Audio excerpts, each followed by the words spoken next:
আমরা আমরা colonel Hasinur sir আপনার কাছ থেকে আসি, তারপরে হাসান স্যার আপনার কাছে আরেকবার আসবো।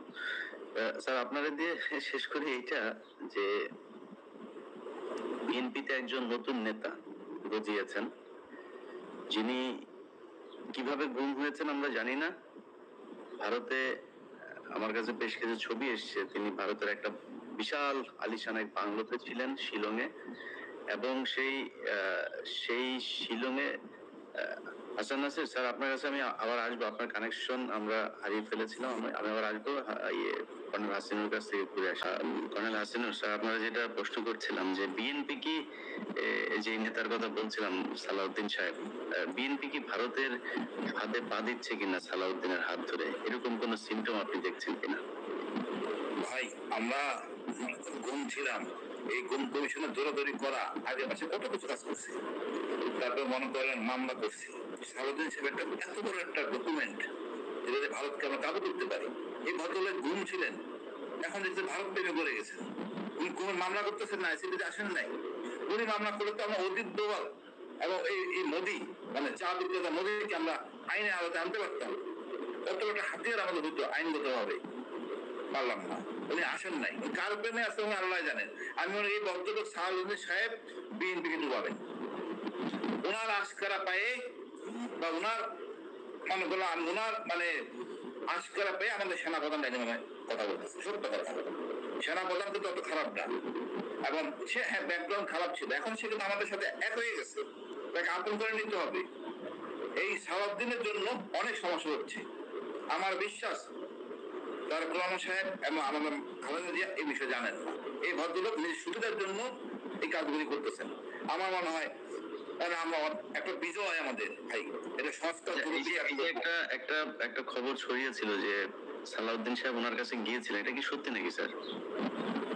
হ্যাঁ সঠিক তো। বললাম এই ভদ্রলোক আমাদেরকে নষ্ট করতেছে, রাজনীতিবিদদের সেনাবাহিনীকে নষ্ট করে, তাদের স্বার্থের জন্য আমাদেরকে বিপদে ফেলে। আমি মনে করি একটা বিজয় আসে, কিন্তু ধরে রাখা ডিফিকাল্ট। সেই ডিফিকাল্টির মধ্যে আমরা আছি। ডক্টর ইউনূস একটা বেসামরিক ব্যক্তি, আর্মি নিয়ন্ত্রণ বা এই অসংখ্য কালচার যেগুলো ছিল হাসিনার সময়, সেটা উনি বুঝে উঠতে পারতেছেন। তবে আমি ডক্টর খলিলের কথা বলবো, উনি ডিজিএনএসআই ডিজিএফআই তার বেবি, উনি দুইজনকে দুই পকেটে নিয়ে হাঁটবেন, তারপরে সিদ্ধান্ত নেবেন।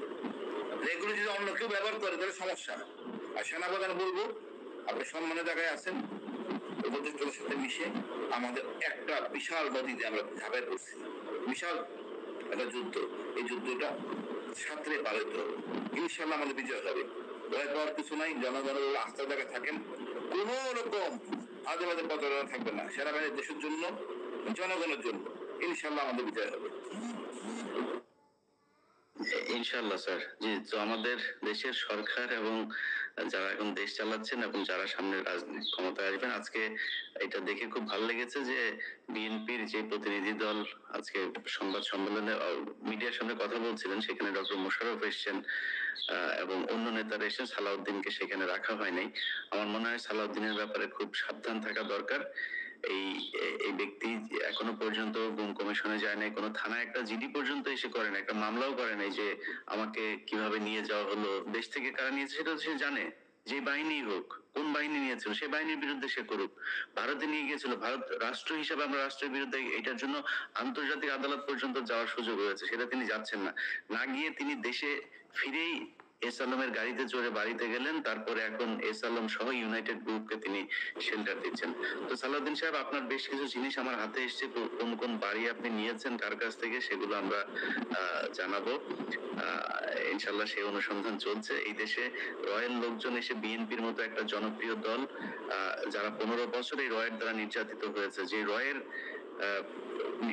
কি বলবো যে নিয়ন্ত্রণের থেকে তারপরে সেনাবাহিনী তারেক রহমানের উপরে নির্যাতন করেছে, সেই দলের উপরে রকে আবারও সওয়ার করতে দেওয়া হবে না। ইনশাল্লাহ আমার মনে হয় বিএনপি সে ফাঁদে পা দেবে না।